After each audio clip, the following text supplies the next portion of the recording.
On va passer maintenant la parole à Monsieur Dutèche, médecin généraliste, donc à la maison pluriprofessionnelle Nailloux en Haute-Garonne, qui va nous illustrer donc par sa pratique et par ses expériences dans la prise en charge donc des personnes en situation de précarité et de vulnérabilité, les propos de Madame Carpentier. Monsieur Dutèche, c'est à vous. Bonjour à tous. Ça marche. Bonjour à tous. Donc j'ai pas de. Attends, je vais remettre le truc là.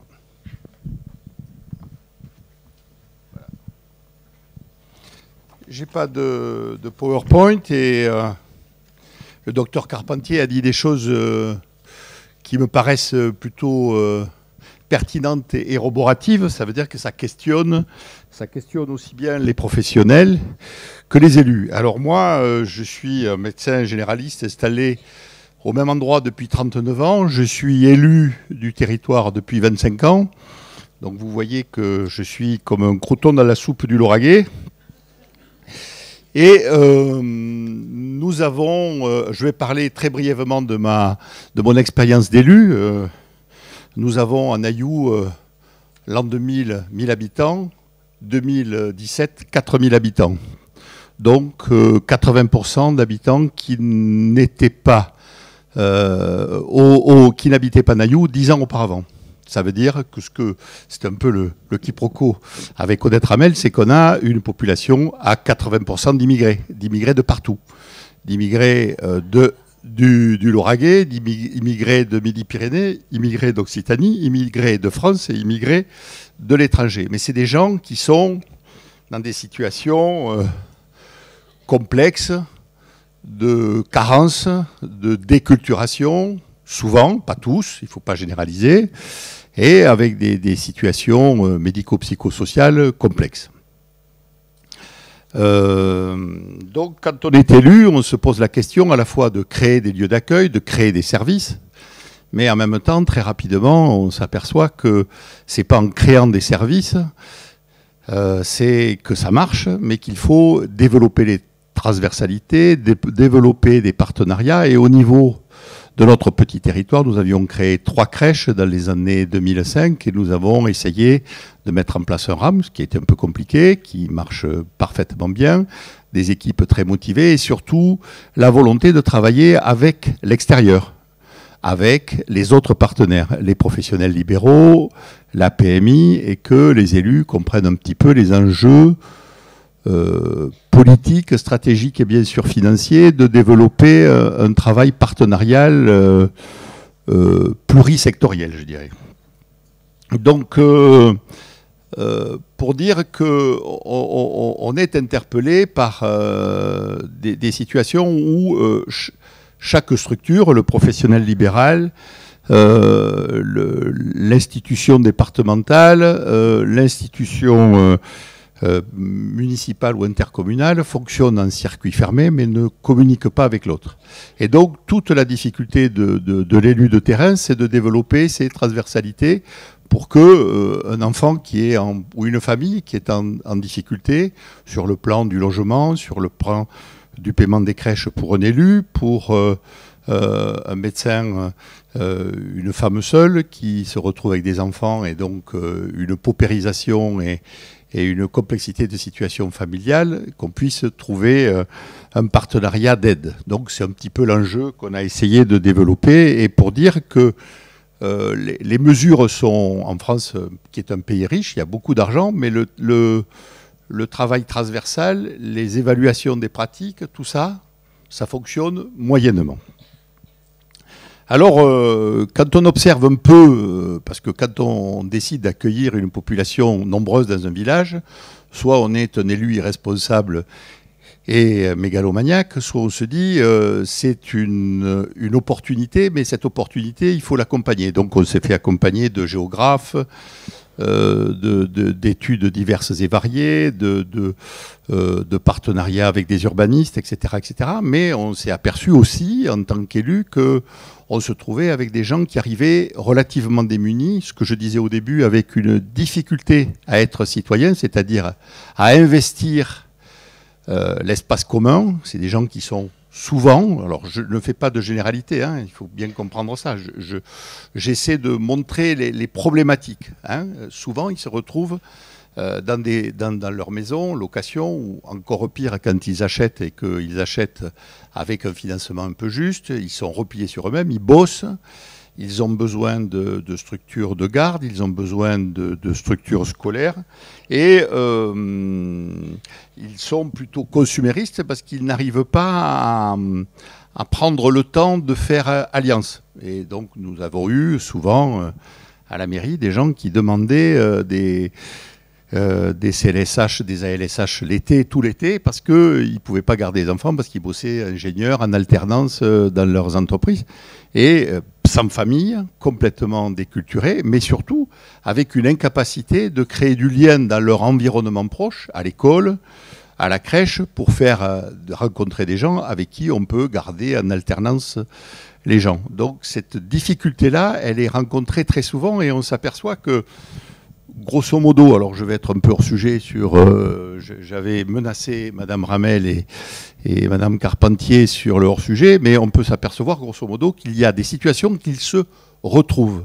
Quand on est attentif, elles se retrouvent. C'est couple qui arrive, ils achètent une maison, ils s'endettent, ils font des enfants, et ils sont...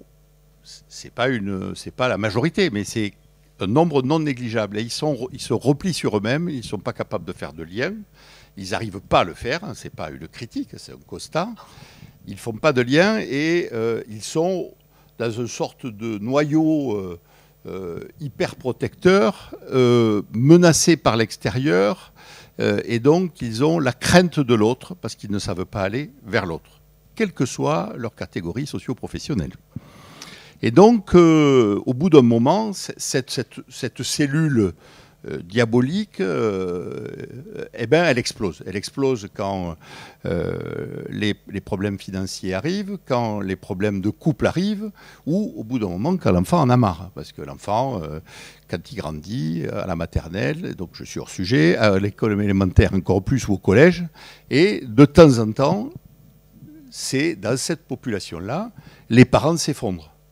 Et d'une situation de surproduction qui doit, par rapport aux problématiques d'attachement, ne pas être tout à fait simple, se retrouve complètement démunis et dans une sorte d'abandon de la parentalité ou d'incapacité de la parentalité et de pouvoir parler à leur enfant. Donc cette problématique-là, elle existe, et quand on est élu, quand on s'en aperçoit, quand on voit jour après jour, année après année, se reproduire ce genre de choses, on se questionne sur l'efficacité des structures que l'on promeut, sur lesquelles on s'investit, que l'on accompagne, qui sont nos partenaires, quant au développement du lien social. Et ça, c'est quelque chose qui se passe dans une petite commune du Lauragais, 4000 habitants, mais qui est quelque chose d'assez symptomatique de la difficulté qu'on a de communiquer les uns avec les autres.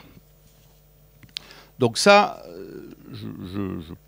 s'il y a des questions là-dessus, je voudrais bien y répondre, mais je vais parler maintenant de mon expérience de médecin. Donc, moi, je suis médecin depuis plus de 40 ans et installé à Nailloux depuis 39 ans. Donc, moi, j'ai eu une formation de Balint. J'étais pendant 20 ans, 2 fois par mois, dans les groupes Balint, avec 2 leaders différents, et qui a été une formation tout à fait exceptionnelle pour moi, parce que ça m'a permis de ne pas moisir dans la difficulté. J'ai 5 minutes.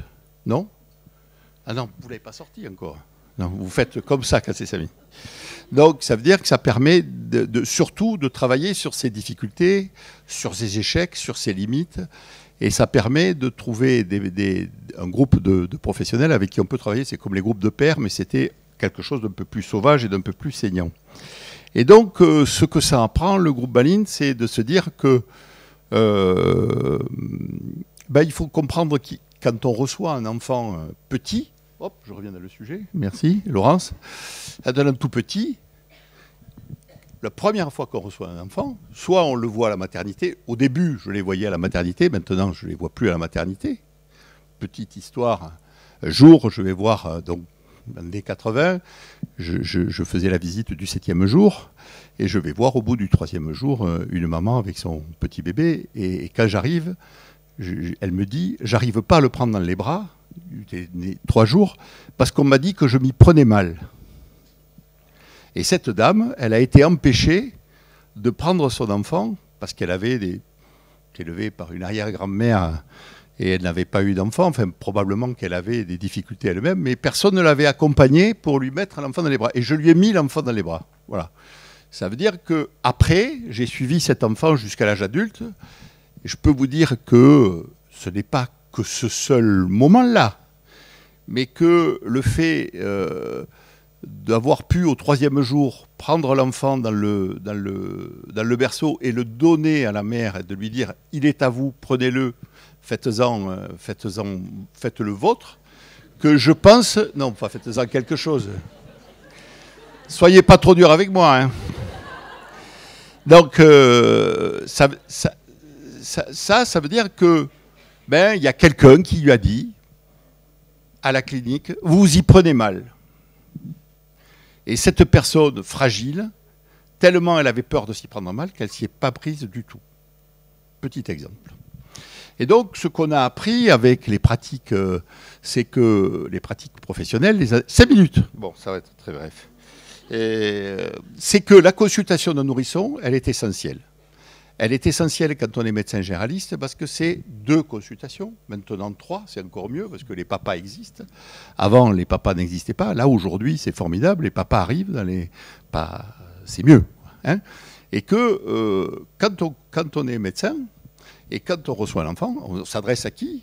À la personne qui demande, à la maman qui amène, le papa qui amène, on lui explique les choses. On a un devoir de l'accompagner pendant les mois qui viennent dans le développement psychomoteur de l'enfant, lui dire que c'est normal que l'enfant souris un affreux barbu comme moi au début, mais qu'à 9 mois, ça va être des hurlements et qu'il va s'accrocher au plafond.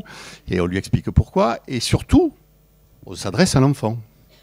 On lui dit « Bonjour, tu vas bien, bienvenue ». On lui dit « Voilà, aujourd'hui je t'ai examiné, tu pousses bien, etc. » Et ça, c'est quand même quelque chose d'assez basique. Hein. Je ne suis pas trop révolutionnaire là, aujourd'hui, là-dessus, mais toujours 5 minutes ou ça a diminué les 5 minutes 2 minutes. Vous êtes horrible. Hein. Et donc, ça veut dire que dès le début, on se positionne comme l'interlocuteur de 2 personnes différentes. Ça veut dire que le jour où cet enfant deviendra adolescent, il reconnaîtra le médecin comme un interlocuteur privilégié, mais pas comme la prolongation de sa mère ou de son père. Et donc, ce travail-là, ça permet de poser les choses et de pouvoir élaborer un travail relationnel avec les parents. Mais en même temps, on s'aperçoit que quand on est médecin généraliste, on est très fort, on a fait du balint, on sait trianguler. Il va falloir saisir le moment opportun, le moment où il y a quelque chose qui apparaît dans la consultation, qui est quelque chose, ça m'est arrivé l'autre jour, mais c'est pas un moins de 2 ans, de 13 ans, c'est un maman qui me dit « Ah oui, de temps en temps, il vient dormir avec moi dans le lit quand je suis angoissé, mon fils. » Si on ne dit rien à ce moment-là, on a loupé l'instant opportun, on a loupé le moment où on peut dire quelque chose, où on peut apporter une parole, mais on sait en même temps qu'il va falloir essayer de s'accrocher aux branches pendant quelques temps pour essayer de trouver une aide pour cet enfant qui est quand même probablement pas très bien et qui est bouffé de tiques. Donc l'instant opportun, et puis il faut entendre le petit bruit de fond, c'est-à-dire que la situation qu'amène cette dame, d'autres l'ont, et qu'à ce moment-là, il faut se poser la question, pas de la prise en charge à l'acte, mais du fait qu'il faudra peut-être travailler avec les équipes. Et j'ai oublié de dire, enfin j'ai pas oublié, j'ai pas eu le temps de dire, la maltraiteuse, et j'ai pas eu le temps de dire que moi, depuis 1979, je travaille en pluripro. Ça veut dire que je partage avec des associés, infirmières, kinés, psychologues, orthophonistes, etc. Ça ne veut pas dire que je suis parce qu'on est dans le même local qu'on travaille ensemble, mais petit à petit, on travaille ensemble. Et ça permet de partager les expériences et de partager les prises en charge. Et de ne pas se retrouver dans une situation difficile ou de se retrouver face à un scotome, même chez les plus petits. Le scotome, c'est en consultation de généraliste ou en consultation de tout le monde, c'est l'idée qu'il y a un trou dans le fond de l'œil et qu'on ne voit pas. Et je ne vois pas, par exemple, je vois la charmante dame avec le panneau, mais le trou m'empêche de voir 2 minutes. Donc ça veut dire que le médecin généraliste, il a sous le nez des trucs ahurissants et il ne les voit pas. il ne les voit pas, les histoires de maltraitance. Lui-même, il a eu des enfants, des petits-enfants, il les a jamais maltraités, il les a jamais violés, et donc il ne peut pas imaginer que le type, le grand-père, le tonton, le grand frère n'est pas dans les mêmes pratiques que lui. Donc le scotum, c'est quelque chose que je suppose que je ne suis pas le seul à avoir. Et pour ne pas avoir de scotum, il faut d'une part savoir se déplacer, c'est-à-dire 2 minutes, grâce à mon déplacement, et puis surtout essayer de travailler en pluripro. Mais le travail pluripro, c'est pas qu'avec des libéraux, c'est de travailler avec les équipes de PMI, avec les équipes de crèche. Et on a essayé, avec Annick, de faire quelques animations pour animer les débats avec des intervenants dans les crèches. Et puis, on a défendu l'idée que de laisser hurler les bébés parce que ça leur faisait du bien, c'était pas forcément une bonne idée. Vous vous rappelez, Annick? Donc ça veut dire qu'il faut qu'on se déplace et effectivement, il y a une sorte de... Et c'est en conclusion de mon propos, voilà, c'est qu'il y a à la fois une notion de superstructure et notre devoir professionnel de terrain, c'est de témoigner de ce qu'on fait et de comprendre les autres sur le même au niveau du terrain, et puis après d'interpeller la société. Je ne parle pas des politiques, j'en suis un, la politique, pour dire que des exemples de maltraitance institutionnelle qui ne sont pas la volonté des professionnels, mais qui est la réalité, c'est quelque chose sur lequel il faut se battre. Merci.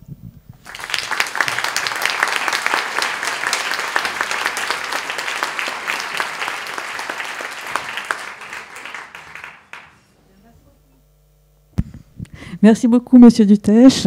Donc, merci pour ces expériences, en tout cas très intéressantes et très émouvantes pour tous les deux. Et donc, place aux questions. Donc, je ne sais pas s'il y a des questions dans la salle. Merci, Madame, déjà. C'était très, très émouvant. Et c'est chouette de temps en temps d'avoir des gens en colère aussi. Voilà, comme ça, on se sent moins seul. J'ai une question pour le médecin généraliste, puisque je suis médecin généraliste aussi en maison pluripro. Est-ce que vous avez la piste du travail en groupe avec les institutions? C'est très difficile avec le département, les assistantes sociales, qui dépendent d'une institution qui est tellement différente de la nôtre. Le lieu de médiation, vous avez trouvé la crèche. Est-ce qu'il y avait d'autres trucs et astuces? Alors, un de mes associés, j'ai une quantité de casquettes invraisemblables qui sont liées à mon âge et à mon agitation. À mon législation personnelle, je suis le président de la Fédération Occitanie-Roussillon des maisons de santé pluriprofessionnelles, donc de la FORMS. Ah, super. Voilà. Donc, et un de mes jeunes associés, qui est arrivé en novembre dernier, m'a dit, tu sais, il faut faire des RCP pluripro sociales. Très bien, rencontre partenariale. Et donc, on fait tous les trimestres maintenant. La PMI, la MSAP, la maison de service d'accueil au public, la Maya. Attendez, il y en a une autre, j'oublie. Un CMP. Oui. Alors nous, on est la seule maison de santé qui a un CMP, CATTP adulte contigu. Pas enfant, mais adulte. Donc on fait des groupes tous les premiers. Tu peux venir quand tu veux. Le premier mardi de chaque trimestre, Naïou, c'est pas très loin de... T'es où? Sainte-Geneviève-sur-Argence, la Yole. C'est la porte à côté, donc tu peux venir. Voilà. Et c'est quelque chose qu'on a démarré cette année et qui est formidable parce qu'on fait ça avec le CMP adulte et on s'aperçoit qu'il y a des préjugés culturels des part et d'autre qui sont un peu cucul à praline, mais qui sont bien réels, mais que de bosser ensemble, ça aide bien, et que ça rend service à nos patients. Voilà, donc voilà comment on fait. J'ai une deuxième toute petite question. Je n'ai pas pu poser avant, parce qu'on avait affaire à des spécialistes qui sont pour moi du niveau 2. Nous, on est en niveau 1, en premier. Quand ils arrivent chez le pédopsie, quand ils arrivent chez le docteur Cheiss, chez le professeur Cheiss, le diagnostic est donné, on a avancé. Moi, j'ai la sensation d'être Cassandre, d'annoncer quelque chose que les gens ne veulent pas entendre. Pareil, ça fait longtemps que vous travaillez. Est-ce que vous avez des idées de quelque chose que je pourrais lire ou, pour m'aider à accompagner des parents à entendre quelque chose qu'ils ne veulent pas entendre. Laurence a envie de répondre. Nous, sur notre secteur, on se déplace. C'est-à-dire qu'on propose des consultations communes dans les crèches, auprès des PMI, etc., pour des familles qui n'arrivent pas à être orientées et dont nos partenaires sont sûrs que l'orientation est justifiée. Et généralement, on n'est plus vu comme un psychiatre avec l'entonnoir sur la tête, mais comme une personne humaine, et on arrive à les reprendre dans nos valises. Oui, nous sommes en train de lancer une expérience d'instance locale de concertation. Lauragais, avec Laurence, quelques agités du bocal sont allés solliciter l'ARS, qui a été bienveillante, comme d'hab. Non, mais c'est vrai. Non, bienveillante, mais pécuniairement peu aidante, mais bon, ça, ils n'ont pas fini de savoir que je peux rentrer par la fenêtre quand ils me chassent par la porte, parce que ce sont des amis. Mais l'idée, c'est qu'avec la PMI, le conseil départemental, la maison des solidarités, la guidance infantile, c'est-à-dire le service de pédopsie de territoire, les maisons de santé, les institutions, les médico-sociaux, l'ASE, l'éducation nationale, on a commencé à faire des réunions d'expérimentation. Enfin, on a présenté, il y a eu une réunion où on a présenté un cas, c'est un début d'une histoire, et donc l'ARS et le conseil départemental ont décidé de faire 2 groupes de travail, une instance locale de concertation petit, 0-9 ans, et 10-20 ans, pour des raisons, parce que c'est une usine à gaz, enfin c'est compliqué à mettre en place, mais je pense que dans 2-3 ans, on pourra sortir des choses, mais on a vu à quel point c'était important de se rencontrer sur le terrain, quelles que soient nos origines, en sachant que les libéraux sont en train de se décrisper un peu, en donnant du temps pendant la journée pour les institutions. Ça veut dire que, bien sûr, il faudra qu'ils soient payés pour ça, ce qui n'est pas le cas à l'heure actuelle, ou très peu, mais que l'idée, effectivement, c'est que les rencontres puissent avoir lieu, donc il faut que chacun fasse un petit peu le chemin vers l'autre. Voilà. Bonjour, j'aurais une question pour le docteur Carpentier. Donc moi, je suis Madame Radar, infirmière en PMI. Je voulais savoir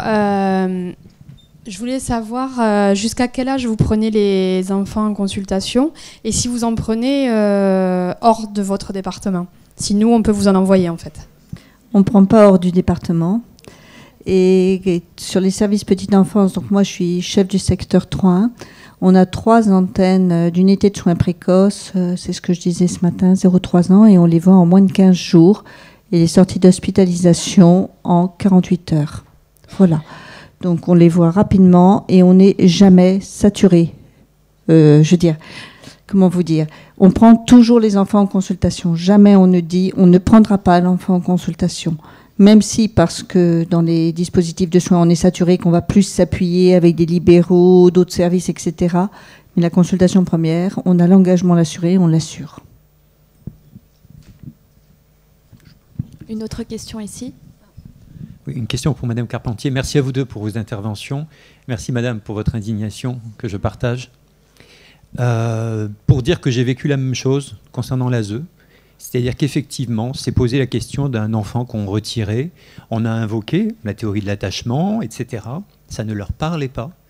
Et je pense qu'il faut poser la question vraiment d'une uniformisation des savoirs concernant le petit enfant, que ce soit l'ASE, les travailleurs sociaux, les juges pour enfants, les directeurs de structures médico-sociales. Vraiment une uniformisation complète. Parce qu'on est sur des référentiels complètement datés parfois, des éduques qui en sont effectivement, il faut que cet enfant voie ses parents absolument, quitte à ce qu'il soit irrémédiablement, son destin, comme vous disiez, soit irrémédiablement compromis. Donc voilà, pour dire que ça se voit aussi dans le 34, ça se voit certainement dans plein d'autres endroits.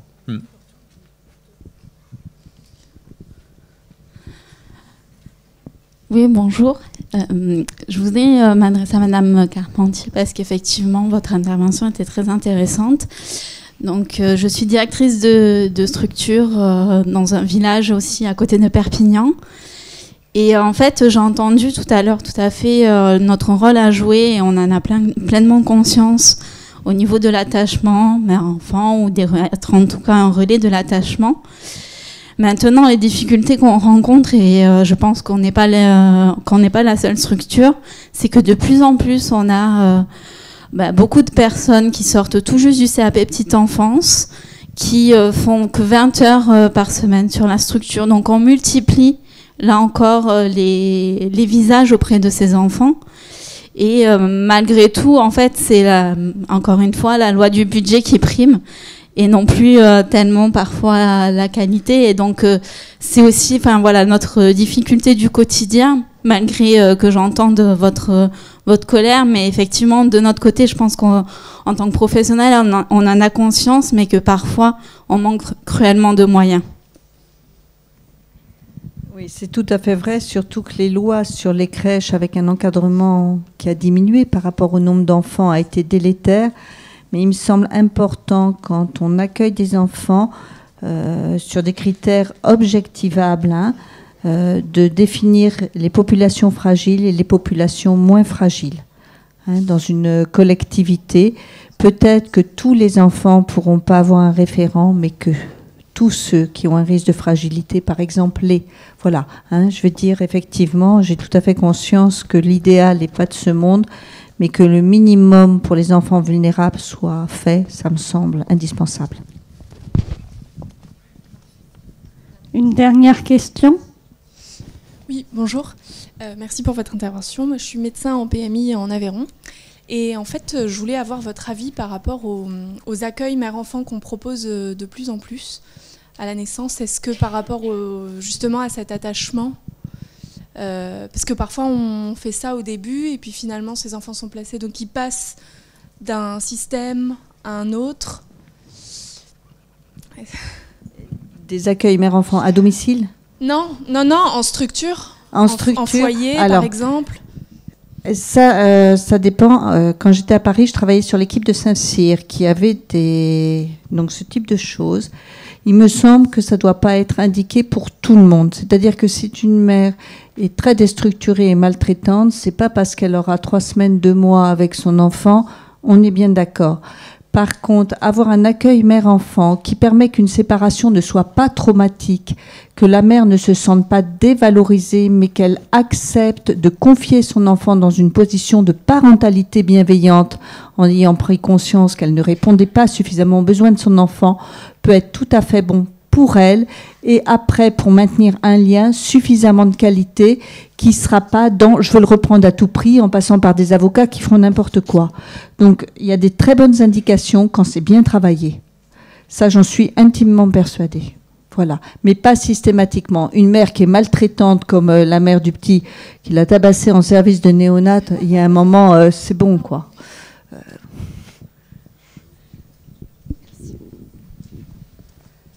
Il y avait une dernière question, je crois, au milieu de la salle, ou remarque, et puis...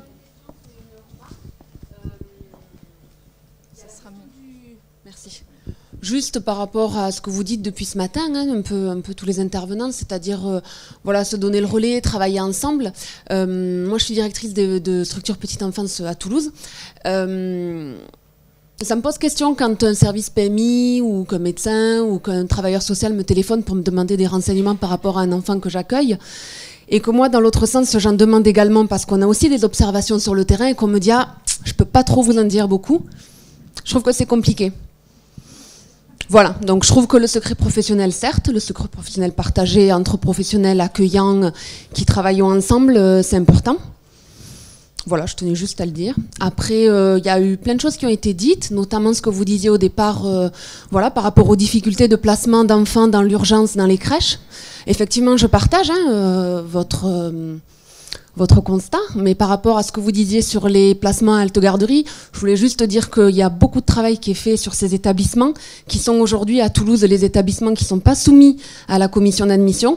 Et moi, je suis très contente quand une puéricultrice de PMI ou qu'un médecin de PMI de mon secteur m'appelle en me disant « Vraiment, là, j'ai besoin que tu prennes cette famille parce que la maman, elle est prête à le mettre par la fenêtre, cet enfant. » Eh bien, j'ai pas besoin de passer par la commission qui aura lieu dans 2 mois pour demander l'accord d'accueillir cet enfant. Oui, je vous rejoins complètement dans les situations d'urgence. Néanmoins, entre une crèche et une halte de garderie, ce n'est pas du tout la même chose pour un enfant. le fait en crèche de revenir tous les jours, le fait d'avoir les mêmes visages d'enfants. Voilà, hein, les projets pédagogiques et éducatifs ne sont pas les mêmes. Les deux ont une fonction, ce n'est pas la même fonction. Et par rapport à une alternative à des problématiques d'attachement pour essayer d'atténuer l'intensité de ces problématiques d'attachement qui feront le lit d'une personnalité qui ne va pas voir de problèmes psychiatriques, je pense, voilà, hein, mais c'est pas pour ou contre, c'est pas du tout, voilà. Hein. Alors moi, je voudrais répondre aussi sur comment on construit, à madame là, qui vient d'intervenir par rapport à la crèche. Je crois que quand on a quand on va les chercher, quand on va les voir, les professionnels, ils ont des préjugés, ils ont des présupposés, ils ne sont pas très finaux les uns et les autres, moi comme les autres. Mais on peut moyenner, on peut trouver une solution. Le problème, c'est qu'il faut construire son réseau et on est responsable de son réseau. On ne peut pas accuser les autres d'insuffisance tant qu'on ne l'a pas testé in vivo. Merci. Merci beaucoup. Donc, on va conclure donc, sur les propos de M. Dutèche. Et je voulais juste rajouter qu'on peut aussi travailler beaucoup en anténatal aussi, peut-être pour ces familles, puisque c'est vrai que c'est souvent des familles, enfin des enfants de mamans vulnérables et des enfants vulnérables. Et si on travaillait peut-être plus en anténatal, peut-être qu'on pourrait donc diminuer les risques justement de troubles de l'attachement en postnatal.